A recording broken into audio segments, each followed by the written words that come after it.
ኃይል በዚህ ዓለም ላይ ኃይል የሚባሉ ብዙ ነገሮች አሉ። የኤሌክትሪክ ኃይል አለ፣ የፊዚክስ ኃይል አለ፣ ሌላም ብዙ ኃይል አለ። እነዚያን ኃይሎች እዛው ትቻቸው ግን በዚህ ደግሞ በማህበራዊ ኃይል በሚባለው ደግሞ ጥሩ ኃይሎች አሉ። እነሱ ኃይሎች ሶሻል ፓወርስ የሚባሉት እዚያ ውስጥ ምን አለ? ለምሳሌ የመጀመሪያው እና አንዱ ኃይል የሚባለው የሞራል ፓወር የሚባላል። ሞራል ፓወር ማለት የስነ ምግባር ኃይል ማለት ነው። የስነ ምግባር ኃይል የሚባለው ሁለት ይከፈላል። የመጀመሪያው አርአያነት ይባላል። አርአያነት ብዙ ከሚናገር አንድ ድርጊት ያለው ሰው ዓለምን ይመልሳል። እንግዲህ በዚህ በፔዳጎጂ ትምህርት አዲስ አበባ ዩኒቨርሲቲ ያሳተመው አንድ መጽሐፍ ላይ እኔም አንብቤያለሁ። ሰዎች በመማር ማስተማር ሂደት ውስጥ መጀመሪያ የሚያስታውሱት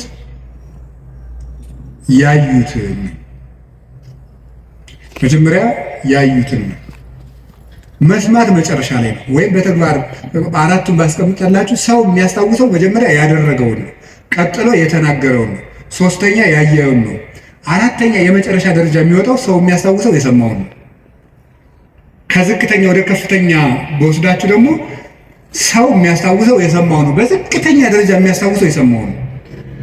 ቀጥሎ ከሰማው ይልቅ ያየውን አይረሳም። ካየው ይልቅ የተናገረውን አይረሳም። ከተናገረው ይልቅ ያደረገውን አይረሳም የሰው ልጅ። ስለዚህ ሰውን ብዙ ከምትነግረው አሳየውን። አርአያነት ገዢ ነው እና በዓለም ላይ ትልቅ ተጽዕኖ አሳዳሪ ሀያላን ሰዎች የሚባሉት የሚያደርጉ ሰዎች ናቸው። በአርአያነት የሚያስገድዱ ሰዎች ለጥቂት ቀን ሰው ፈርቶ ያገለግላቸዋል። አርአያ የሚሆኑ ሰዎች ግን የሰውን ልብ ሳይዋጉ ይገዛሉ ይባላል። አርአያ የሚሆኑ ሰዎች ዓለሙ ሁሉ ለምሳሌ አንድ ነገር እንገራችሁ። ቅዱስ እንጦንስን ታውቁታላችሁ አይደል? ቅዱስ እንጦንስ ግብፅ ሲገባ አንድ መነኩሴ ነው። አሁን በኢትዮጵያ ብቻ ስንት 2000-3000 ገዳማት አይኖር? ኢትዮጵያ ብቻ ለምሳሌ እኔ የምኖርበት ገዳም ብቻ 300 መነኩሴ አለ። ስለዚህ ምን ማለት ተመልከታችሁ። አንድ እንጦንስ አልተዋጋም። የፈላስፎች የንግግር ጥበብ የለውም። ስብከት አልሰበከም። በኑሮው ግን የግሪክ ፈላስፎችን ሁሉ ወደ በረሃ እየጠራ መነኩሴ ያደረጋቸው። የአርአያነት ኃይል ከንግግር ኃይልም ከጦርነት ኃይልም ይበልጣል ይባላል። በዛውም እንግዲህ ቢሮ የምትሰሩ ሰዎች ካላችሁ ሰውን ከምትቀጡት ይልቅ አርአያ ብትሆኑት ሰው ሁሉ ይገዛላችኋል።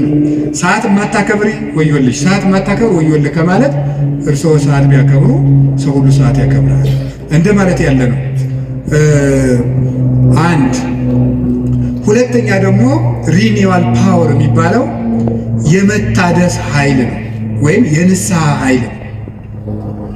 ኃይል የሚባለው ንስሐ ገብቶ የመለወጥ ኃይል። ከክፋት የተመለሱ ሰዎች በዓለም ላይ ተጽዕኖ የማሳደር ኃይል አላቸው። ለምሳሌ ቅዱስ ጳውሎስ ምንድን ነው የሚለው? ዘአነ ቀዳሚሆሙ ለኃጥአን አይደለም የሚለው? እኔ መጀመሪያቸው የምሆን ኃጥአንን ከኔ ጀምሮ የእግዚአብሔር ፈቃድ ሰዎች ሁሉ እንዲድኑ ነው ነበር ያለው። ስለዚህ ንስሐ የገቡ ሰዎች በዓለም ላይ ተጽዕኖ ይፈጥራሉ። ቅዱስ ጳውሎስ የመጀመሪያው፣ ቅዱስ ጴጥሮስ፣ ማርያም ግብፃዊት፣ ሙሴ ጸሊም የግብፅ ገዳማትን በሙሉ መዓዛው በሙሉ ያወዳል። ቅዱስ ዳዊት የንስሐ ሰው ነው። ሰሎሞን የንስሐ ሰው ነው። ንስሐ የገቡ ሰዎች ኃይል አላቸው። እግዚአብሔር እንዲያውም እንደተነሳ የሚወደው የለም። በሉቃስ ወንጌል ምዕራፍ 15 እንደተጻፈ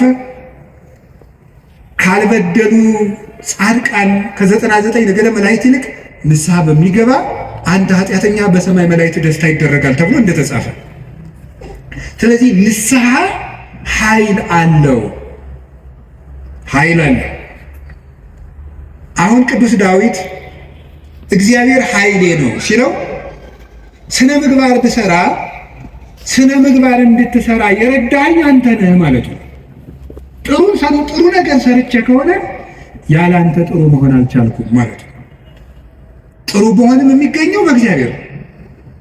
እግዚአብሔር ከተማን ካልጠበቀ ጠባቂዎች በከንቱ ይደክማሉ፣ እግዚአብሔር ቤትን ካልሰራ ሰራተኞች በከንቱ ይደክማሉ የሚለው ሲተረጎም አባቶቻችን ሲተረጉሙት ቤትን ካልሰራ ሰራተኞች በከንቱ ይደክማሉ የሚለው ሲተረጉሙት እግዚአብሔር ምግባረ ቤትን ካልሰራ፣ እግዚአብሔር ሀገረ ምግባርን ካልሰራ፣ እግዚአብሔር ሰውነትን ካልጠበቀ በንጽህናው ሰው መጠበቅ አይችልም።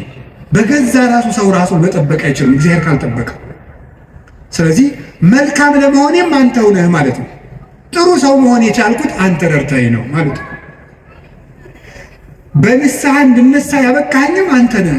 ከወደቅኩበት ጉድጓድ አውጥተህ ግን ሰው አድርገህ በሰው መሃል ያቆምከኝ አንተ ነህ ሲል የንስሐን ኃይል አንስቶ ተነገረ። ከቃሉ ጋር ናችሁ። እግዚአብሔር ከሁላችን ጋር ይሁን። ብዙ ንስሐ የገቡ ኃጥአን እንግዲህ የዮሐንስ ወንጌል ምዕራፍ 12 ላይ ያቺ ሽቶ የቀባቸው ሴት አለች አይደለም?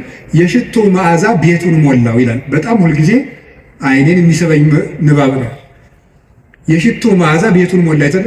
ሊቃውንት ሲተረጉሙት ቤት የተባለች ቤተክርስቲያን ናት። ክርስቶስ ያለበት ቤት ቤተክርስቲያን ናት። ክርስቶስ ያለበትን ቤት ያቺ ሴት ያመጣችው ሽቱ ሞላው ማለት ምን ማለት ይመስላችኋል?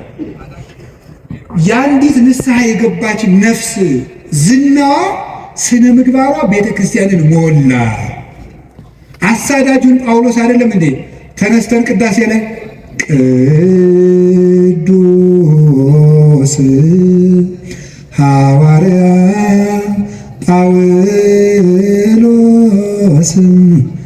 ሰናየ መልእክት ፈዋሴ ዱያን ዘነሳይከ አክሊለ ሰአል ወጸልይ በእንቲአነ ያድኅን ነፍሳተነ በብዛት ኃይሉ ወምሕረቱ በእንተ ስሙ ቅዱስ የሚባለው እኮ አሳዳጁ ጳውሎስ ነው። የዚያች ሴት ሽቶ ቤቱን ሞላው ማለት ንስሐ የገባች ነፍስ መዓዛ ቤተ ክርስቲያንን ይሞላል። ተዘከረነ ሳይባል ቅዳሴ ተቀድሶ ያውቃል? ሰምታችኋል? ይቀደሳል ነው አትሰሙ? ተዘከረነ ሳይባል ቅዳሴ ያልቃል? ስለዚህ የዚህ ወንበዴ መዓዛ ቤተ ክርስቲያንን አልሞላትም? ሞልቷታል። በቀኝ በከመ ተዘከርኮ ለፈያታዊ ዘየማን በቀኝ የተሰቀለውን ወንበዴ እንዳሰብከው እኔንም አስበኝ። ሁልጊዜ የዚህ ወንበዴ መዓዛ ቤተ ክርስቲያንን ሞላት ክርስቶስን ስለለበሰ።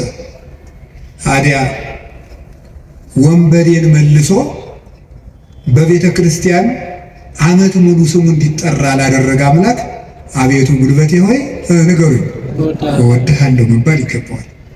የኃጢአትን ሸክም ፈንቅዬ ወጥቼ በፊትህ እንድቆም ያደረግከኝ አምላኬ ሆይ ጉልበቴ ሆይ እወድሃለሁ። የእግዚአብሔር ቤተሰቦች ያለ እግዚአብሔር ጉልበት ካለንበት ኃጢአትን መውጣት አንችልም። አንዳንድ ጊዜ ሰይጣን ምን ሊለን ይችላል? አይ እንዲህ ሆኜ ረክሼ ቤተክርስቲያን አልሄድም፣ እንዲህ ሆኜ ረክሼ የጸሎት መጽሐፌን አልነካው፣ እንዲህ ባረኩበት እጄ እንዲህ በልኮ እንደው ይገርማቸዋል እኮ ጸሎተኛ ለመሆን ምን ያስፈልጋል ቢሏቸው አንድ አባት መጸለይ አሏቸው። ጸሎተኛ ለመሆን መፍትሄው ምንድን ነው? ንገሩኝ እንጂ መጸለይ ነው። ወደ እግዚአብሔር ቤት ለመምጣት መፍትሄው ምንድን ነው? ወደ እግዚአብሔር ቤት መምጣት ብሉ እንጂ ንገሩኝ እንጂ ወደ እግዚአብሔር ቤት ለመምጣት መፍትሄው ምንድን ነው? ጥሩ ሰው ለመሆን መፍትሄው ምንድን ነው? ከነ ክፋታችን መምጣት። ምክንያቱሳ የዮሐንስ ወንጌል ምዕራፍ 7 ላይ ጌታ ምን ብሎ ነግሮናል? እኔ ውሃ ነኝ። እስኪ ውሃ በሉ። የተጠማ ቢኖር ወደ እኔ ይምጣ ሲል እኔ ምንድን ነኝ ማለቱ ነው። ስለዚህ ወደ ወንዝ የሚሄድ ንጹህ ሰው ነው ያደፈ ሰው ነው? ንገሩ። ያደፈ ሰው። እንዲያውም ካደፍን ነው ቤተክርስቲያን መምጣት ያለብን። ልንነጻ ነው የምንመጣው። ውሃ የሚቀዳ የተጠማ ሰው ነው? ጠጥቶ የጨረሰ ሰው ነው? የተጠማ ሰው እንግዲያውስ ክርስቶስ ለእኛ ለተጠማ ነው ያስፈልጋል። ለደረቀ ዛፍ ውሃ እንደምናጠጣው እንዳይደርቅ እንደምናጠጣው ደረቅ ለሆነችው በረሃ ለሆነችው ነፍሳችን የሕይወት ውሃ ክርስቶስ ያስፈልገናል። ፍሬ ቢስ ለሆነው ቅጠል ብቻ ለሆነው ሰውነታችን የሕይወት ውሃ ክርስቶስ ያስፈልገናል። መምጣት የሚያስፈልገን ለእኛ ነው። ጉልበቴ ሆይ እወድሃለሁ የምንለው በእግዚአብሔር ጉልበት እንጂ ሰው በጥረቱ ብቻ ከኃጢአት ሊወጣ አይችልም።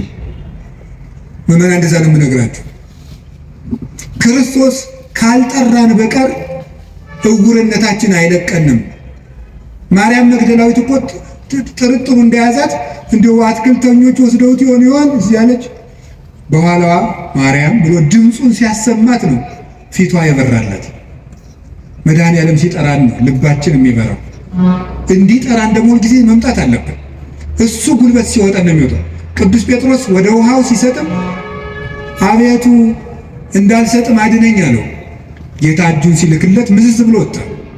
ካለንበት ጉድጓድ የምንወጣው እግዚአብሔር ጉልበት ሲሆነን ነው። ጉልበቴ ሆይ እወድሃለሁ የምንለው ከዚህ የተነሳ ነው። የእውቀት ኃይል የሚባላል። እስቲ የእውቀት ኃይል በሉ ንገሩኝ እንጂ። ስለዚህ ቅድስና ለሰሩት ለእነ አቡነ ገብረ መንፈስ ቅዱስ ጉልበታቸው ማን ነው? ንገሩኝ እንጂ። አቤት አቡነ ገብረ መንፈስ ቅዱስ 562 ዓመት ምግብ ሳይበሉ ኑረዋል። ውሃ ሳይጠጡ ኑረዋል። እግዚአብሔር አስችሏቸው ምንም ሳይበድሉ እንደ መልአክ ንጹሕ አእምሮ ነበራቸው እሳቸው። ስለዚህ ምን ብለው ይዘምራሉ? አቤቱ ጉልበቴ ሆይ። ደግሞ እኔና እናንተን የመሰሉ ኃጥአንም ደግሞ አለ። ማርያም ግብፃዊት አለች።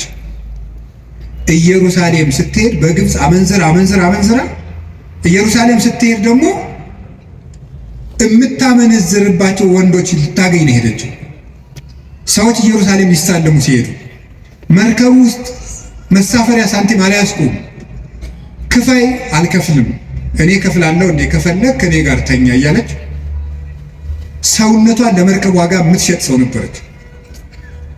እሷ ሰው ሁሉ ወደ መቅደሱ ሲገባ ደጅ ላይ ያለ ስዕል ግን እሷን ይገፋት ጀመር በኃይል። ቆማ ስታለቅስ የእመቤታችን ስዕል አየቻት። ወደ መሐሪው ልጅሽ ንገሪልኝ አለች። ከዚያ በኋላ እንድትገባ ተፈቀደላት። ወደ ዮርዳኖስ ማዶ ሂጂ፣ በዚያም ለነፍስሽ ረፍት ታገኛለች። ሄደች።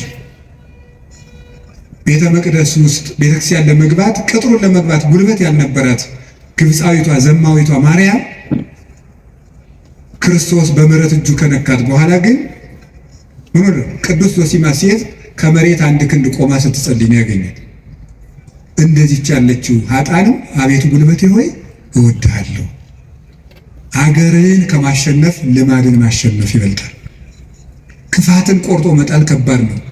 ሰንሰለትስ ወይ ቆርጠው ይጥሉታል፣ ወይ ፈልቅቀው ይጥሉታል፣ ወይም ደግሞ ያሰሩ ሰዎች ተመልሰው በሌላ ቀን ይፈቱታል። የኃጢአት ሰንሰለትን ግን እግዚአብሔር ካልረዳን መፍታት አይቻልም። እና ለዚህ ነው ቅዱስ ዳዊት ጉልበቴ ሆይ እወድሃለሁ ያለው። ለንስሐም ጉልበታችን እግዚአብሔር ነው፣ ለንጽህናም ጉልበታችን እግዚአብሔር ነው፣ ለእውቀትም ጉልበት እግዚአብሔር ነው። የእውቀት ኃይል የሚባለው እሱ ነው። እውቀት ባዶውን ሲነገር ኃይል የለውም። አንዳንድ ጊዜ ይህንን እኔም አስባለሁ።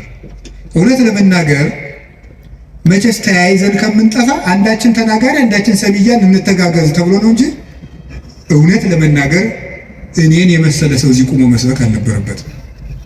መስበክ ያለባቸው እንደነ ቅዱስ ዮሐንስ አፈወርቅ ያሉ ቅዱሳን መምህራን ነበሩ። ፍጹም አባት ነበር መስበክ የነበረበት። ቅዱስ ባስልዮስ ዘቂሳርያ ሲያስተምር ከአንደበቱ የሚወጣው የእግዚአብሔር ቃል እንደ እሳት ላንቃ እየተቆረጠ በምዕመናን ትከሻ ላይ ሲያርፍ ይታይ ነበር። ቃሉ ከመነገሩ የሰሚዎቹ መለወጥ ይቀድማል። ይህ የእውቀት ኃይል ነው። እውቀት ኃይል የሚያገኘው አብዝተው ስላጠኑት ብቻ ሳይሆን እግዚአብሔር አብሮ ሲቆም ነው። እና እውነት የምንገራችሁ አብዝታችሁ ጸልዩልን፣ ቆመን እንዳናበላሽ እንዳንጠፋ፣ የምንናገረው ኃይልም እየመጣ በእናንተ ላይ እንዲለውጥ፣ ብቻችን እንዳንቆም እግዚአብሔር አብሮን እንዲቆም የእውቀት ኃይል የሚባለው እሱ ነው።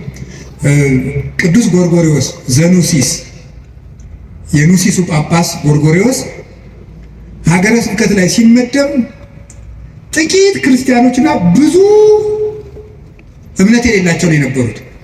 እሱ ካስተማረ በኋላ ደግሞ የማያምኑት ቁጥር የቀድሞዎቹ የክርስቲያኖችን ቁጥር አክሎ ክርስቲያኖች ደግሞ የቀድሞዎችን ኢአማንያን ያህል በዝተው ነበር ይባላል። ብቻው ሙሉ አውሮፓን የለወጠው ኃይለ መንፈስ ቅዱስ ያደረበት ብቻውን አንድ ጳውሎስ ነበር ክርስቲያን ያደረገው መጀመሪያ። ለዚህ ነበር የመንፈስ ቅዱስን ኃይል በመግለጥ እንጂ በቃላት ማባበል አላስተማርኳችሁም ይላል ቅዱስ ጳውሎስ። ጆሮአችሁ ይሰማል? የመንፈስ ቅዱስን ኃይል በመግለጥ እንጂ በቃላት ማባበል አላስተማርኳችሁም ያለ ቅዱስ ጳውሎስ። ስለዚህ በእግዚአብሔር ኃይል መጣው እንጂ ቃላትን በማሳመር አልመጣሁም የሚለው ለዚህ ነው። ኃይለ እግዚአብሔር ለእውቀት ያስፈልገዋል። ብቻቸውን ሀገር የሆኑ ሰዎች አሉ፣ ከእውቀታቸው ላይ እግዚአብሔር ቆሞበት። ቅዱስ ዮሐንስ አፈወርቅ ብቻውን ቁስጥንጥንያ ውስጥ የሚያበራው ምሰሶ፣ ቅዱስ ያሬድ ኢትዮጵያዊው ብቻውን የቤተ ክርስቲያን ትጥቅ ሆኖ በየማህሌቱ ብቻውን ቆሞ የኖረው እውቀቱ ውስጥ ኃይል ነበረ። አንቀጸ ብርሃንን እኮ አክሱም ጽዮን ውስጥ ገብቶ ሲጸልይ ቅዱስ ያሬድ ከመሬት አንድ ክንድ አፈፍ ብሎ ቆሞ ነበር። የዚህ ምሰሶ የዚህ ብርሃን የቅዱስ ያሬድ ብርሃን በማህሌቱ ይኸው 1418 ዓመታትን እዚህ ያለው እዚህ ቤተክርስቲያን ውስጥ የእውቀት ኃይል የተጫነ እውቀት፣ ነጠላ ያልሆነ እውቀት፣ ብልጣብልጥነት የሌለው እውቀት። መማር ማለት ስማርት ቲንኪንግ አይደለም። መማር ማለት ሰው መሆን ነው። ሰው እንድንሆን ጸልዩልኝ። ሁላችንም እግዚአብሔር ሰው ያድርገን እና እንደ ቅዱስ ጳውሎስ ያሉት ብቻቸውን ቆመው ሺህ ቤተ ክርስቲያን የሆኑት መምህራን አቤቱ ጉልበቴ ሆይ እወድሃለሁ ቢሉት የተገባ ነው። ሌላው የመከራ ኃይል አለ። እስቲ የመከራ ኃይል በሉ። ስንት ኃይል ነገርኳችሁ? ምንድን አይ ተመስገን ነው እንደው በልሽ የሥነ ምግባር ኃይል ነው። ሌላስ? የእውቀት ኃይል። ሌላስ? አቤት የመከራ ኃይል። እሺ የሥነ ምግባር ኃይል። ከዚያ በፊት ምን ብያችሁ ነበር? የአርአያነት ኃይል የሚባለው ይሄ ሞራል የሚባለው እሱ በሁለት ተከፍሎ ስነ ምግባርና አርአያነትና ንስሐ ብለን ከፍለናል። ቀጥሎ የእውቀት ኃይል ብዬ ነገርኳችሁ። ሶስተኛ አሁን የምነግራችሁ ደግሞ የምንድን ነው? የመከራ ኃይል ነው። የመከራ ኃይል የሚባለው ጉልበቴ ሆይ እወድሃለሁ ያለው አሁን ቅዱስ ዳዊት አሸንፏል። ዘመኑን በሙሉ ጠላቶችን አሸንፏል። ያሸነፈ ግን በውጊያ ሳይሆን በምንድን ነው? በመከራ ነው ያሸነፈ። ይገርማችኋል። በመከራ ማሸነፍ ከዚህ ዓለም ሎጂክ የራቀ ነው። በዚህ ዓለም ለማሸነፍ ፓወር የግድ ያስፈልጋል ነው ቀመሩ። ይሄ ነው። አሁን የዚህ ዘመን ሰው እና ክርስትና አልገናኝ ነው። ተፍ ብለህ ሰልፍ ኮንፊደንስ ይኖርህ ነው። በክርስትና ደግሞ ተፍ ብለህ ትሁቱን ነው። ወይ ነገሩ ወዲያ ነው ወዲህ ከብቷችኋል አይደለም? ትሁት የሆነ ከፍ ይላል። አሁን ደግሞ ራስህን ከፍ አድርግ፣ አትጣል ነው። እንደዚህ ማስታወቂያ ስራ ገንባ፣ ራስህን አስታውቅ በደንብ። እንደዚህ ነው። የፈለግከውን ነገር ስራ፣ ስለማንም አትጨነቅ፣ ግድ አይኖርህ። እንደዚህ አይነት ነገር ነው የሚሰበከን። እንደሱ የሚባል ነገር የለም። እንደሚባለው 100% ኮንፊደንስ ኔጌቲቭ ኮንፊደንስ ነው ይባላል። ስለዚህ ተገቢ አይደለም። ምንድነው ታዲያ? እኛ መከራ ማሸነፍ ነው የሚባለው። ቅዱስ ዳዊት ለምሳሌ እንዲህ ያደረገ ሳኦል እያሳደደው ሄደ። ቅዱስ ዳዊት ዋሻ ውስጥ ተጠጋ። ሳኦል ዳዊትን ፈልጎ ተኛ እና አበኔር ይባላል የሳኦል የጦር አበጋዝ ከሳኦል ከጨርቁ ጫፍ ቆረጥ አድርጎ ዳዊት ወስዶ አለፍ ብሎ አበኔር አንተ የውሻ ሬሳ አይመስልክ ጌታህን እንዲያርገን የምትጠብቀው አለው። ተኝቶ ነበር ያም ማለት ነው። ግን የቅዱስ ዳዊት ጋሻ ጃግሬዎች አረ ዛሬ እግዚአብሔር ጠላትህን በእጅህ አሳልፎ ሰጥቶልሃል እንበለዋል። እናንተ እኔ ከእናንተ ጋር ምን አለኝ? እግዚአብሔር በቀባው ላይ እጄን አላነሳም። እና አባቶቻችን እንዲያውም ትልቅ መከራ ሊገል የመጣ ጠላትን እጅ ላይ ጥሎ ምሮ መስደድ ነው ይላል። ይሄ እኮ የልብ መከራ ነው። እናንተ አሁን ታደርጉታላችሁ? አሁን እኔ ለምሳሌ ዱላ ይዤ ያባረርኳቸው ቤታችሁ በመጣን ነው አላጥቻችሁ እኔን ድንገት እንቅልፍ ቢጥለኝ ተነስታችሁ እንደው እንዴት ነው የምታረጉት? ምንም አታረጉም። እናንተ ክርስቲያኖች ናችሁ። ለሁሉም ግን ዳዊት ሰው የማይወጣውን ተራራ የወጣ ተራራ ነው የሚባለው። ለዚህ የልብ ጉልበት ያስፈልጋል። ትዕግስተኛ ለመሆን የልብ ጉልበት ያስፈልጋል። አሁን እኮ ሰው ገለባ ነው። ፍርድ ቤት ውስጥ ባልና ሚስት ተካሶ ዓለም እየቀለጠ ያለ ትዕግስት በማጣት አይደለም? በቃላት ጦርነት አይደለም? እንደው አታፍሩም ወይ? እንዲህ ብሎ ሰድቦኝ እንዲህ ብላ ሰድባ እያላችሁ እንደው አታፍሩም? የእውነቴን እኮ የምነግራችሁ ጦር ይዞ የመጣውን ጠላቱን እጁ ላይ ሲያገኘው እግዚአብሔር በቀባው ላይ እጄን አላነሳም። ሌላ ቀን እኮ ደግሞ ምን አደረገው? ዳዊት ወልዴ ቃልከ ማይዜኒ፣ ዳዊት ወልዴ ቃልከ ማይዜኒ። ዳዊት ስትዘምር እኮ ደስ ይለኛል እና በገና ደርድርልኛል። የዋሁ ዳዊት በገና ሊደረድር ሲሄድ ጦሩን ሳኦል ይዞ ሲወረውርበት አድነን እግዚኦን በሲኩይ፣ አቤቱ ከክፉ ሰው አድነኝ ሲል ጦሩ ሄዳ ከግድግዳው ላይ ተተከለች። ያንን ደግሞ መልሶ ሌላ ቀን ፈልጎ አገኙ። አሁንም ሳይገለው ጥሎት ሄደ። ዳዊት ሳኦል እየፈለገው ሄደ። ዳዊት ግን ይላል ለእግሙ ድኅሬሆሙ ጸላእቴ፣ ጠላቶቹ ወደ ኋላቸው ይመለሱ ይላል። ሳኦል መንገድ ጠፍቶት ተመለሰ። ደክሞ ማሸነፍ የእግዚአብሔራዊነት። ከዛ ምን አደረገ? ጎልያድ በመጣ ጊዜ ዳዊት በሰይፍን ያሸነፈ በጠጠር? እስኪ ንገሩ። ስለዚህ የዳዊት ጉልበት ሰይፍ ወይስ እግዚአብሔር? ንገሩ። ጠጠሯ ናት ያሸነፈች ወይስ የእግዚአብሔር ስም? የእግዚአብሔር ስም ከተጫናት ጠጠርም ኃይል አላት። እግዚአብሔር ከሌለው ግን ሰይፍም ያስገድላል። ጎልያድ ሰይፍ ይዞ ሄደ፣ ዳዊት እግዚአብሔርን ይዞ ሄደ። ከዚያ በኋላ ስም ወረገመኒ በአማልክት ይሁርኩሳን፣ በረገሙ ጣዖቶቹ ረገመኝ። ወአንሰ ሳይኩ ሰለስተ አዕባነ ውስተ ፈለግ፣ እኔ 3 ድንጋዮችን ከባህር አነሳው። ወጸፍክዎ ዲበ ፍጽሙ፣ ግንባሩን አልኩት። አሚሃ ወርቀ በኃይል እግዚአብሔር፣ በእግዚአብሔር ኃይል ያን ጊዜ ወደቀ። ወነሳይኩ ዘምላዕሌሁ ሰይፈ፣ ከሱ ሰይፍን ወሰድኩ። ወመተርኩ ርእሶ ለጎልያድ፣ የጎልያድን አንገትም ቆረጥኩት አለ። በራሱ ሰይፍ እንዲወድቅ ያደረገው ጉልበቴ ሆይ እስኪ በሉ ሁላችሁ ንገሩ እንጂ። አዎ ይህን የሚያደርገው የእግዚአብሔር ስም ነው። ቅዱስ ዳዊት አንተ ብላቴና ጨንገር ይዘህ የምትመጣ እኔ ውሻ ነኝ ነበር ያለ ጎልያድ። እና እንግዲህ ስጋህን ለሰማይ ወፍ ለምድር አራዊት ቆራርጬ እሰጠዋለሁ አለ። አዎ አንተ ከውሻም ታንሳለህ። ውሻ ፈጣሪ ጌታውን ያውቃል፣ አንተ ግን ፈጣሪን አታውቅም። አንተ በሰይፍ ትመጣለህ፣ እኔ ግን አንተ በምትገዳደረው በእስራኤል አምላክ ስም እመጣለሁ አለ። የእግዚአብሔርን ስም ይዞ ሄደና ያንን 6 ክንድ እስራኤልን ያስጨነቀ ሰው ገረሰሰው። ስለዚህ ጉልበቱ እግዚአብሔር ነው። ጉልበቴ ሆይ እወድሃለሁ አለ። ከገዛ ቤተ መንግስቱ አኪጦፌል የሚባል መካሪ ተነስቶ አቤሴሎምን የገዛ ልጁን አስነስቶ ምንድን ያደረገ? ዳዊትን ሲያዋርደው የዳዊትን ሚስቶች በሙሉ እስራኤል በተሰበሰቡበት ድንኳን አስጥሮ አገር እያየ የአባትህን ሚስቶች ድፈራቸው ብሎ ገብቶ የአባቱ ሚስቶች እንዲደፍር በመጽሐፍ ቅዱስ የተጻፈ ነው አድርጎ አኪጦፌል የሚባል ሰው አዋረደ። ዳዊት ሄደ፣ ተሳለ፣ ወጥቶ ሄደ ከቤተ መንግስቱ። ዳዊት ኃያል እኮ ነው። ስሙ ሲጠራ እኮ ሽም ይደነግጥለት። ኃያላን የጦር መሪዎች አሉት። ግን ምንድን ነው ያደረገ? እግዚኦ ሚበዙ ለይሳቅዩን ብዙሃን ቆሙ ላዕሌ ብዙሃን ይቤልዋ ለነፍሴ እያድኅነኪ አምላክኪ አንተሰ እግዚኦ ምስካየ አንተ። አቤቱ የሚያስጨንቁኝ ምንኛ በዙ፣ ብዙዎች በእኔ ላይ በጠላትነት ቆመዋል። ሰውነቴንም የሚያድንሽ የለም ይሏታል። አቤቱ አንተ ግን መጠጊያዬ ነህ፣ ከራሴ ላይ በላይ ያለ ዘውድም አንተ ነህ እያለ በልቡ ተንበልብሎ ካሸዋ ላይ ወድቆ ያለቅስ ነበር።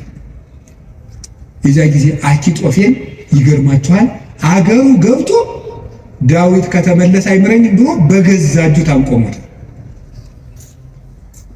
ዳዊት አኪጦፌል እንዲህ ብሎ ሲመክር ማዶ ላይ ደግሞ በመጽሐፈ ሳሙኤል እንደተጻፈው ማዶ ሄዶ ዮርዳኖስን ሻገር ብሎ በቀትር እግዚኦ እልዋ ለምክረ አኪጦፌል፣ አቤቱ ጌታዬ የአኪጦፌልን ምክር አፍርስበት ይላል። በዳዊት ሞት እየተመከረ ዳዊት ምን ያደርጋል? አቤቱ የአኪጦፌልን ምክር አፍርስበት ይላል። የመከረበትን ሰውዬ ሄዶ እንዳያስራው ተሰዷል። ጉልበት የለውም ዳዊት፣ ሰራዊት አልቆበታል። ስለዚህ ምን አደረገ? አንድ ጉልበት አለው፣ እግዚአብሔር ነው። የአኪጦፌልን ምክር አፍርስበት። አኪጦፌል ምን አደረገ? መላው አእላፈ እስራኤል ሰብስብ፣ የዳዊትን ሚስቶች በአደባባይ አስነውራቸው። የዚያን ጊዜ ዳዊት እንደተዋረደ ቀን እንደጣለው የእስራኤል ሰዎች ያውቃሉ። ያን ጊዜ ዳዊትን ተከትለን ሄደን እንግደለዋል፣ የአባትህን አንገትም ቆርጫ እመጣልሃለሁ ብሎ መከረ። እንዲህ ብሎ ሲመክር ዳዊት ምን አለ? አቤቱ የአኪጦፌልን ምክር አፈርስበት ሲል ምን አለ መሰላችሁ? እግዚአብሔር በጠላቱ በአቤሴሎም ላይ የምክር ጥርጥር አሳደረ። አይ የአንድ ሰው ምክር አይበቃም፣ ሌላ ሰው ምክርን ጨምር የተባለ አለና የዳዊት የቀድሞ አማካሪ የነበረ ኩሲ የሚባል ሰው ነበር። ሽማግሌውን ኩሲንም እስኪን ጠይቀዋል። ኩሲ እንደምን አለ? ደህና ነኝ። ምን ነው ቀድሞ ስታማክረው የነበረው ዳዊት ሲሰደድ እዚህ ቀረ? እኔ ምን ጊዜ የማማክር እግዚአብሔር የቀባውን አለ። ውስጡ ቅኔ ነው። ቅኔው ምንድን ነው? አሁንም እኮ የማን አማካሪ ነኝ እያለው ነው። አንተንማ እግዚአብሔር አልቀባም እያለው ነው። አሁንም የእሱ ነኝ እያለው። ለእሱ ግን የመሰለው ምን እያለው ነው? አንተን ከሾመ የአንተ አማካሪ ሆናለሁ እያለው መስሎታል። ከዛ ምን ያደረገው? አኪጦፌል ምን ብሎ መከረ? አኪጦፌል እንዲህ ብሎ መክሯል። አንተ ምን ትላለህ? አኪጦፌል ቶሎ ብለን ዳዊትን እንግደለው አለ። አንተሳ ምን ትላለህ አለ። ዳዊት ምን እያለ ነው? አቤቱ የአኪጦፌልን ምክር ተናገሩ እንጂ አፍርስበት በሉ እንጂ እያለ ያለቅሳል። ኩሲ መጣና ምን አደረገ? አይ ይቺ ምክር አንዲት ናት፣ አንድ ምክርማ አይረባም፣ ከገሌ ምክር የገሌ ምክር ይሻላል ተብሎ የቤተ መንግስት ምክር ከአንዱ ምክር የአንዱ ምክር ተመርጦ ነው እንጂ የአንድ ሰው ምክርማ አይረባም። ስለዚህ ምክር ይመከር፣ ቆይ ውለን እንደር። አባትህ ዳዊትን ታውቀዋለህ፣ ኃያል ነው። እነ አበጋዞቹ እነ ኢዮአብም ኃያላን ናቸው። አሁን ሂደን ይፍጀን እንዴ? ነገር ግን መላው አእላፈ እስራኤል ገና ይሰብሰቡ፣ ምክርም አበርክተን እንምከር። ከዚያ በኋላ ህዝቡን ከሰበሰብን በኋላ ዳዊትን ከተራራ ላይ ያገኘነው እንደሆነ አውርደን ከውሃው እንመጠብጠዋለን፣ ሜዳ ላይ ያገኘነው እንደሆነ እንደ በረዶ እንወርድበታለን። ይሄ ነው እንጂ አሁንም ሄደን እንፈጅ ብለህ ነው አለ። እሺ እንግዲያስ ያንተ ምክር ይሻላል አለ። በጎን ምን አደረገ? ኩሲ ዳዊትን በዚህ ባጠገብ አትደር፣ ዮርዳኖስን ተሻገር፣ ሊገልህ ሊመጣ ነው። ዳዊት ይህን ሰምቶ ተሻግሮ ሄደ። ከዚህ በኋላ ምን አደረገ? ተሻግሮ ከሄደም በኋላ አቤሴሎም እሱ አባቱን ተከትሎ ሊገል በሰረገላ ሆኖ በጫካው ውስጥ እያሰገረ ፈረስ ሲሄድ ፀጉሩን አሳድጎ ስለነበረ ፀጉሩ ከዛፍ ላይ ተንጠለጠለና ሞተ። ዳዊት ግን ፈረስ ላይ አልወጣ፣ ምክር አላማከረ። አቤቱ የአኪጦፌልን ምክር አፍርስበት እንዳለ የክፉዎችን ምክር አፍርሶ ዳዊትን ስለታደገው አቤቱ ጉልበቴ ሆይ ሙሉት እናንተ እወድሃለሁ ያለው። ስለዚህ እግዚአብሔርን መውደድ እንዲህ ያለው ጉልበት ይሰጣል። ሲሰድበው እንኳን ሳሚ ወልደ ጌራ የሚባል አንተ የውሻ ሬሳ አይመስልክ። መቼም ሰው የዚህ ዘመንም ሰው እንኳን እንደዛ ሳይመስል አይቀርም። አሽቃባጭነት ይበዛዋል። ማለት ምን ማለት ነው? ሁላችሁንም አይደለም፣ እነማንም እንደሆነም አላውቅም። ዞሮ ዞሮ ግን ባለስልጣንን ሲሻር መሳደብ እናውቅበታለን ነው ለማለት የፈለኩት። ሲሾም ትንፍሽ የለም፣ ሲሻር ስለ አፄ ኃይለ ሥላሴ ነውር የሚወራው በደርግ ዘመን ነው። ስለ ደርግ ዘመን የሚወራው ቀጥሎ ባለው ነው። ቀጥሎ ስላለው የሚወራው ቀጥሎ ባለው ነው። ነገ ደግሞ የሚወራው ምን እንደሆነ ያላውቅም። ስለዚህ ልላቸው የፈለኩት ምንድን ነው፣ ቀን ሲጥለው ጎበዝ ሰውን የተሾመም ቢሻል ያጣም ቢያገኝ ከእውነት ጋር ቁሙ እንጂ ሰውን ቀንጥሎታል ብላችሁ አትሾም። እንዲሁ ለስጋም ተመልሶ ሊመጣ ይችላል። አጉል ነው፣ ተመልሶ ሊሾም ይችላል። ለነፍስ ግን ሰውን ቀንጥለው ምን ይላል ሰሎሞን? ቀን የሚያመጣውን አታውቅምና በጠላት ውድቀት ደስ አይበልም ይላል። ስለዚህ ሳሚ የሚባለው አንተ የውሻ ሬሳ የመሰልክ ጭንጋፍ አለው ዳዊትን ያህል ጌታ ያን ከፍ ያለ ሰማይ እነ አቢሳ የሚባለው የእህቱ ልጅ ይሄ የውሻ ሬሳ የመሰለ አንገቱን ልቁረጠው አለ። ታው እግዚአብሔር ሰደበው ብሎት ነው። እግዚአብሔር ሰደበው ብሎት ነው። ይሄ ስድብ የሚያመጣውን ዋጋ አታውቅም አለው። ዳዊትም ጠላቶቹ ሁሉ ጠፍተው መልሰው ዘመኑ ተመልሶለት ቤተ መንግስቱ ገብቶ ፈጣሪውን አገልግሎ ዘመነ ቅዱሳንን ተጉዞ የእግዚአብሔርን እረፍት አረፈ። አቤቱ ጉልበቴ ሆይ እወድሃለሁ ያለው ደካማ እንባው ጦር የተሸከሙ ጠላቶቹን ድል ስለነሳችለት ነው። አሁንም ጉልበት እግዚአብሔር ጉልበታችን ነው ማለት በአጭር ቃል ለመጠቅለል አንድ እግዚአብሔር ጉልበታችን ነው ማለት ከኛ እውቀት ውጭ የሆነ ነገርን እግዚአብሔር ያደርግልናል። አንድ ከኛ እውቀት ውጭ የሆነ ነገር ለምሳሌ አንድ ሰው ትዝ ይለኛል፣ እናቱ ታመው እንደ የሰማህ እንደሆነ እንዳትቀየመኝ አደራን ጸበል ይጠመቁ ስንለው በጣም የተማረ ሰው ነው። በጣም ቆይ ጸበሉን የውሃው አይነት ከደማቸው ጋር ማች እንደማድረግና ለማድረጉ መመርመር አለብን። ትንሽ ፈገግ ያሰኛል። እና ይሄ ፈጽሞ አሁን አንዳንድም የከተማ እናቶች ሊቃጣቸው ጀምሮ ነበር አሉት። ክርስትና ሲያስነሱ ውሃ በፌርሙዝ አሙቀው አምጥተው በዚህ አጥመቁልኝ። ይሄ ቀልድ ይመስላል በእውነቱ ማለት ነው። እና ቆይ ክርስትና ሲነሳ ልጄን ይበርደዋል ብላችሁ ታስባላችሁ? እናቶች እንደዛ ካሰባችሁ ሞታችኋል ማለት ሰውም አይደላችሁ። ክርስቶስን እየለበሰ እኮ ነው። እንዴት ይበርደዋል? ሰው ሲጠመቅ ክርስቶስን ነው የሚለብሰው። ገላትያ ምዕራፍ 3 ላይ አለ የተጠመቃችሁ ሁሉ ክርስቶስን ለብሳችሁታል ማለት ነው። እና አንዳንድ ጊዜ ዕውቀታችን ጣልቃ ይገባና እቺ ዲግሪ ላይ አንዳንድ የተጠራቀመች ነገር ትረብሻለች፣ እምነትን ትረብሻለች። እሱን ታውትና እግዚአብሔር ከእውቀት በላይ ይሰራል። እስኪ በሉላችሁ፣ ከምን በላይ ይሰራል? ከእውቀት በላይ ይሰራል። ከኛ ቀን በላይ ያለው በእግዚአብሔር ይከናወናል። አቤቱ ጉልበቴ እወድሃለሁ የተባለው እሱ ነው። አንደኛ መጠጊያ ማለት ነው። ሁለተኛ እግዚአብሔር ከኛ ቀን በላይ የሆነውን ከተፈጥሮ ሕግ በላይ የሆነውን ነገር እሱ ይፈጽመዋል። ሶስተኛ ደግሞ የማረባ ሰው በሆንም እንኳን እግዚአብሔር እጁ ከያዘኝ ግን ትልቅ ሰው እሆናለሁ ማለት ነው። እግዚአብሔር ጉልበት ሲሆነው ውሃ ይገባና ምን ይሆናል? ጸበል። አፈር ይገባና ምን ይሆናል? እምነት። እግዚአብሔር ጉልበት ሲሰጣት የ15 ዓመት ልጅ ማንን መሸከም ትችላለች? ድንግል ማርያም እግዚአብሔርን ተሸከመችው። እግዚአብሔር ጉልበት ነው። እሱ ጉልበት ባይሆን እሳትን ማን ይታቀፋል? ማንም። እግዚአብሔር ጉልበት ሲሆን እሱን እንኳን እንችለዋለን። ስለዚህ የእግዚአብሔር ቤተሰቦች በእግዚአብሔር በርቱ፣ እግዚአብሔርን ጉልበት አድርጉት። ሁላችንም በእግዚአብሔር እንመካ። ሁልጊዜ ጸልዩ። አንድ ነገር ብቻ ልናገር፣ ወደ እግዚአብሔር ለመሄድ ከየት ልጀምር ካላችሁኝ ጸልዩ። መንፈሳዊ ሕይወት ከየት ዛሬ ምናልባት ዛሬ ብቻ ቃለ እግዚአብሔር የምትሰሙ ሰዎችም ትኖራላችሁ። ዛሬ ድንገት የመጣ መጥቶ ማያውቅም ሊኖር ይችላል። መንፈሳዊ ሕይወት ከየት እንደሚጀምር ግራ ገብቶኛል ካላችሁ መንፈሳዊ ሕይወት መጽሐፍ ቅዱስ ሂድና አጥኑ ወይም እንደዚህ አድርጉ ወይም እንደዚህ አይደለም። መንፈሳዊ ሕይወት መጀመሪያ ከጸሎት ጀምሩ።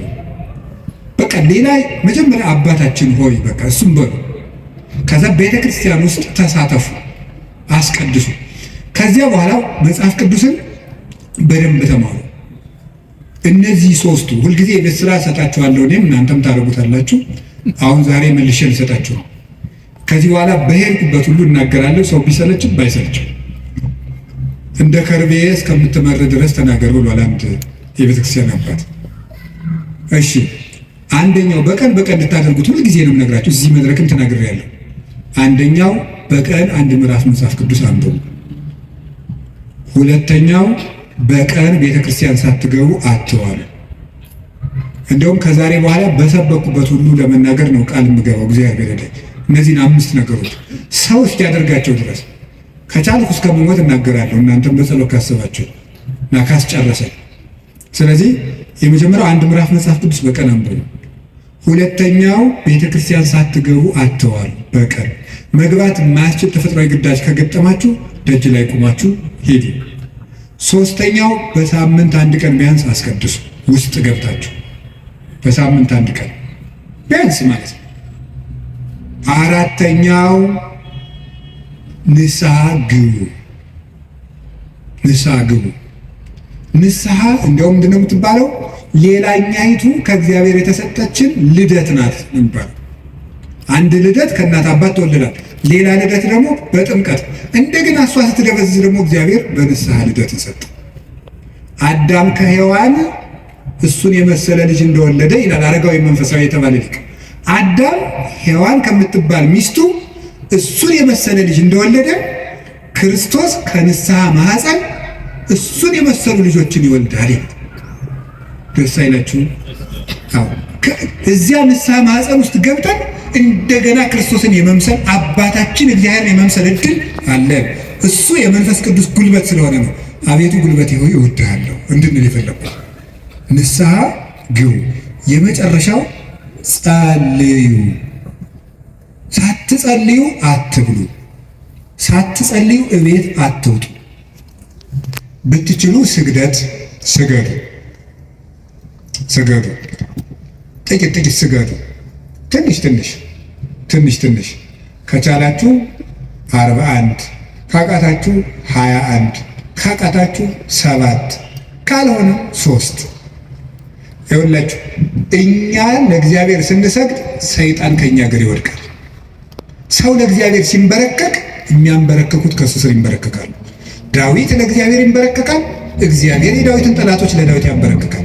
ቀመሩ ይሄ ነው። እኛ ለእግዚአብሔር እንንበረከክ፣ የሚያንበረከኩንን አጋንንት ደግሞ እግዚአብሔር ያንበረከካቸዋል። ሰው ለእግዚአብሔር ሲንበረከክ ትልቅ ነገር ነው። ስለዚህ ጥቂት ስግደት በቀን ስገዱ። ጸልዩ። ጸሎት አታቋርጡ። ለጸሎታችሁ ደግሞ ቀመር አታብጁለት። ማለት ምን ማለት ነው? ዛሬ ንጹህ ነኝ ልጸልይ፣ ዛሬ ረክሻለሁ አልጸልይም። በቃ ሁልጊዜ ዝም ብላችሁ ጸልዩ። ሁልጊዜ ጸልዩ። ይህን ያደረግን እንደሆነ እግዚአብሔር ጉልበት ይሆነናል ልላችሁ ፈልጌ ነው። መድኃኔዓለም ለሁላችንም ጉልበት ይሆናል። የትንሣኤውን ብርሃን ለሀገራችን ያብራልን። የጨለመብንን ነገር ሁሉ በትንሣኤው ብርሃን ያርቅልን።